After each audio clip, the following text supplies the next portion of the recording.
Hi Virgo, I hope you're all doing really well. Welcome to your October tarot card reading. I am adjusting my layout a little bit here as I kind of acclimate to having a YouTube channel and creating these recorded tarot readings for all of you. If you like it, please let me know. If you have any suggestions, also open to them. My name is Kyla and I am the Resilient Heart Tarot. I am a longtime tarot reader and appreciator. I also love astrology and Western psychology. I hope to share wisdom, guidance for you, insight into your current situation, and just basically a little bit of a message to help get you through your month, no matter what you're going through. As always, I apologize for any road noise you hear. It's unseasonably warm in the Pacific Northwest. I don't want to use my air conditioner anymore this year because I've decided arbitrarily that it is fall. So my windows are open and I live in kind of a vibrant city. So you might hear some car noises every once in a while. I'll be pulling a 5-card spread for you for love for the month of October. I'm already shuffling your cards and I'm going to tune in here to read the energy for Virgo for October and their love life. Spirit, please tell me about Virgo for the month of October. What are they experiencing in their love life? What do they need to know? Who's here? Who's coming in? Who's departing? Spirit saying 4 more shuffles.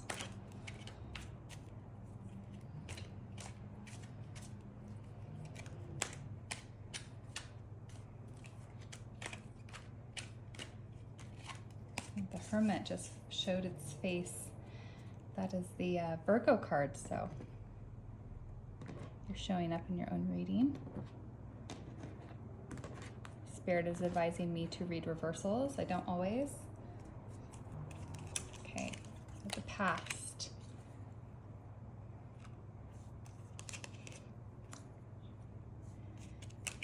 The present. Future. The overarching reason. And the root. The bottom of the deck, 3 of Wands in reverse. So let me tune in here.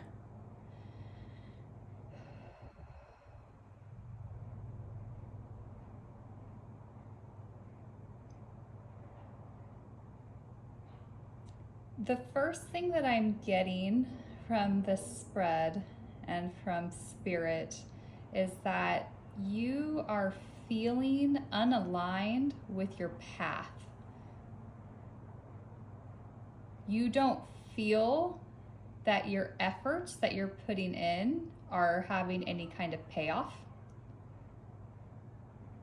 And any action that you've taken hasn't resulted in payoff either, or hasn't gotten you to the point in the future that you were trying to reach.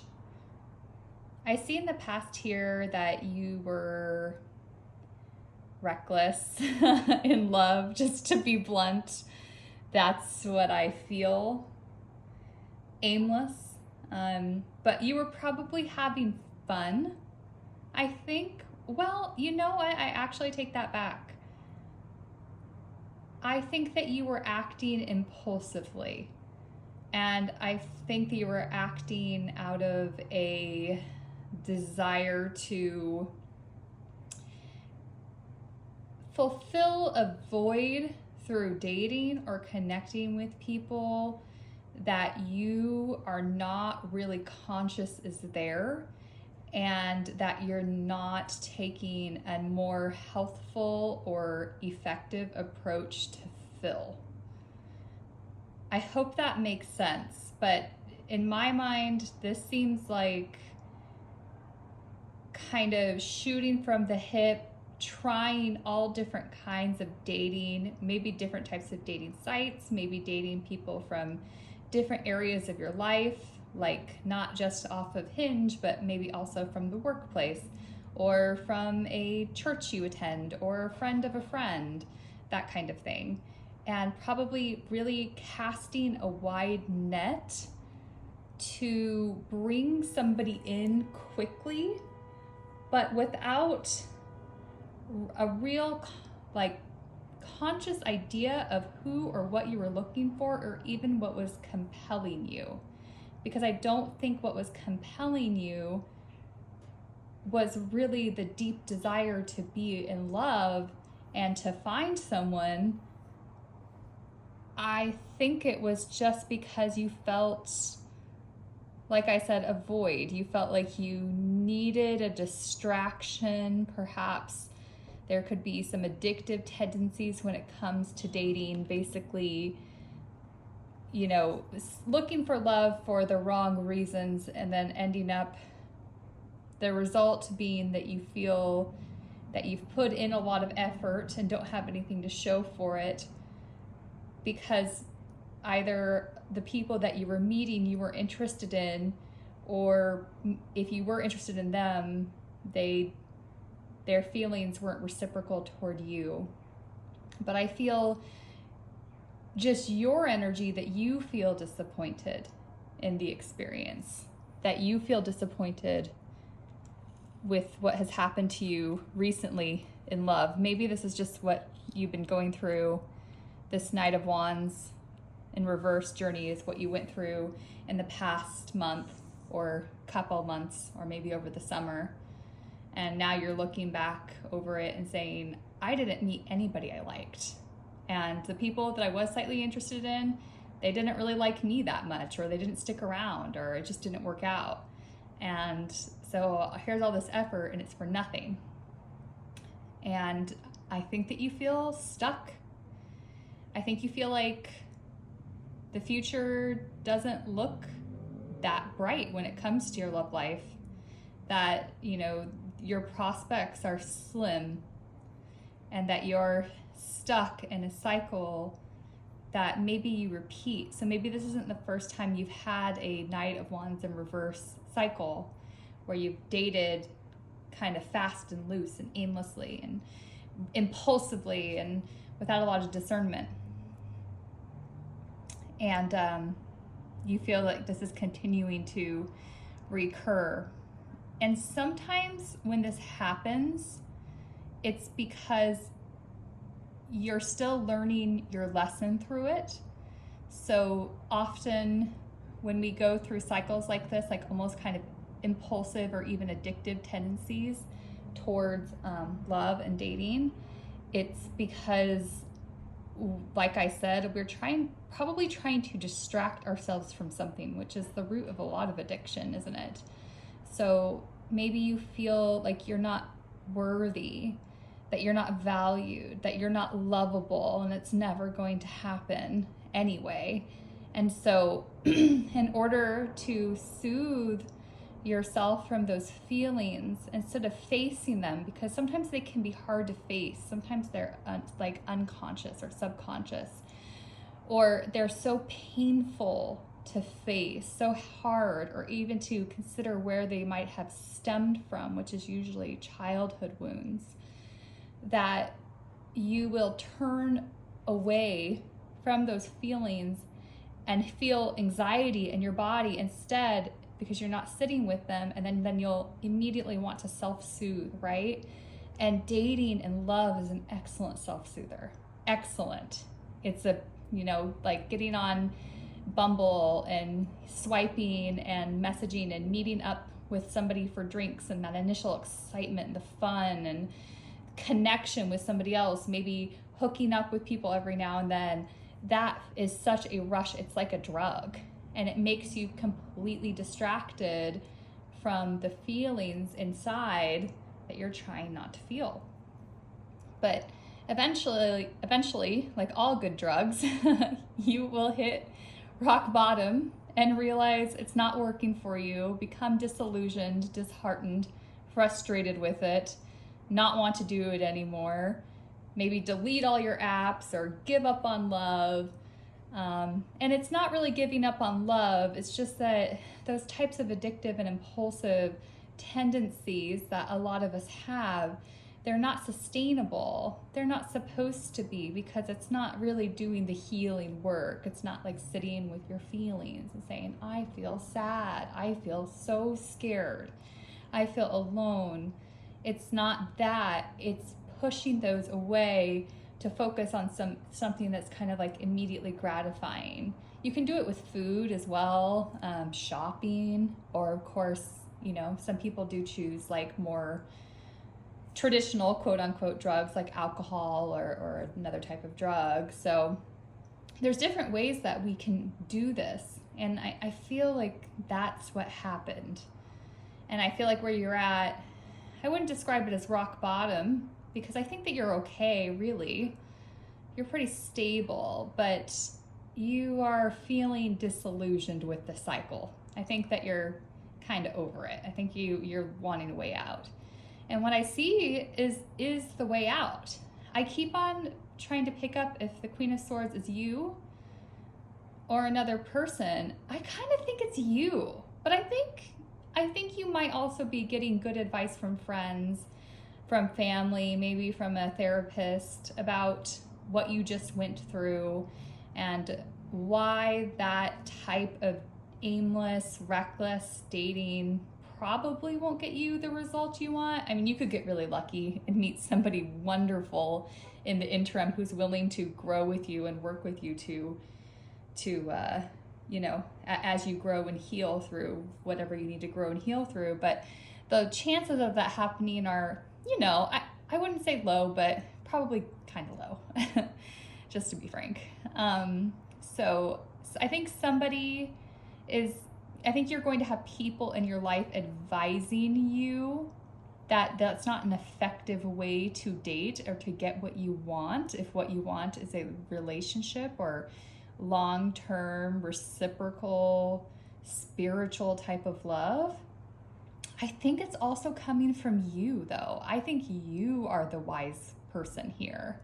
I think your discerning mind, which Virgos most definitely have, is cutting through all of this nonsense, all of these cycles you've done in the past, and saying, this doesn't work for me. What is happening here? What is the root of this? Why don't I feel like I can move forward? Why do I feel like I keep on repeating the same thing over and over? Why am I not getting the results I want? Why don't I have any prospects I feel excited about? And saying, okay, like, I'm cutting through this. I see my pattern. I'm going to choose something different. I think you're taking an intellectual approach to it. You know, you might be seeking out like really kind of cerebral guidance based in psychology or traditional therapeutics, or maybe just like a really psychologically bent form of metaphysics, something like astrology. I think you're seeking out some guidance to integrate into your own understanding of yourself and your life. And I feel like you're kind of cutting through the cobwebs here and coming out of a cycle that you don't want to keep on doing, it looks like. So I'm going to pull a Soul's Journey lesson card for you to see if there's any more wonderful messages for your October. Spirit, tell me about Virgo. Tell me about Virgo in October.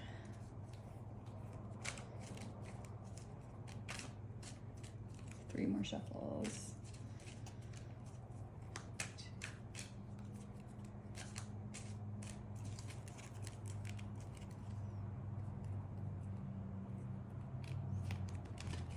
Pride. I probably should have put it down before reading it. Apologies. I love myself and I see myself in everyone. Wow. That is so fitting, considering I think that's what you're figuring out, is that this and this and this and this and this are coming from an attempt to find self-love outside of yourself, right? And to distract from the feelings of not loving yourself.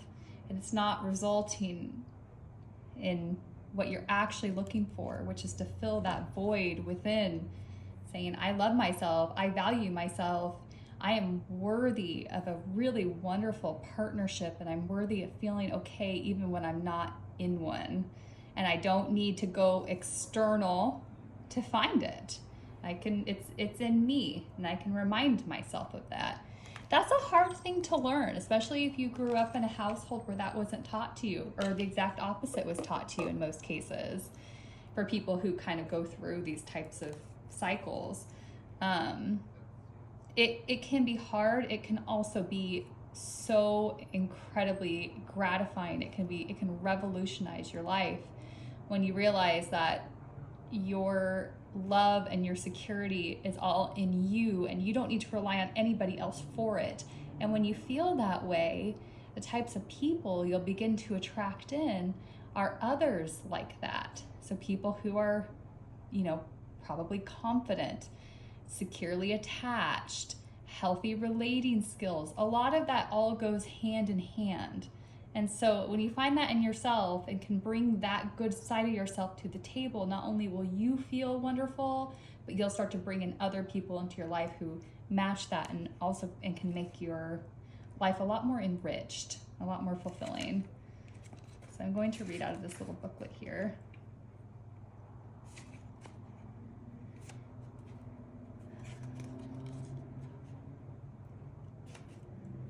Sorry, I'm having trouble finding it. Okay, pride. You need to take time to honor and acknowledge who you are and what your soul has accomplished with your life thus far. You should look at your past soul choices and be mindful of how through your positive actions, compassion, and understanding, you have made a better life for yourself and others. How have you changed the world in some little way? How have you shared insights with others? Reflect on what you have mastered. You should never underappreciate or underestimate yourself or your accomplishments. Now is the time for you to remember how brave you are. Now is the time for you to remember how brave you have been throughout your journey. Celebration is required. Humans tend to spend too much time of their energy and time on negative emotions or what they have not done. This card signifies that you should take rightful ownership of who you are and how you have shared your unique light with the world. It may also be a perfect time for you to look around and acknowledge those other souls who have also accomplished many great things and who need to be reminded of them. That's wonderful. It really sounds like you are kind of going on a journey of self-exploration, self-love, figuring out how to find that within you, not seek it out from others, not seek it out from wild nights out and connecting with people who aren't really good matches for you and who you don't really care about anyway. You're finding self-love, and I think it is really awesome. Anyway, Virgo, I wish you all the best. Have a wonderful October. Really seems like you're coming out of something that you didn't enjoy being in, and I think that's really great, even though it can be hard, and I completely empathize with that. I hope you have a great October and take good care.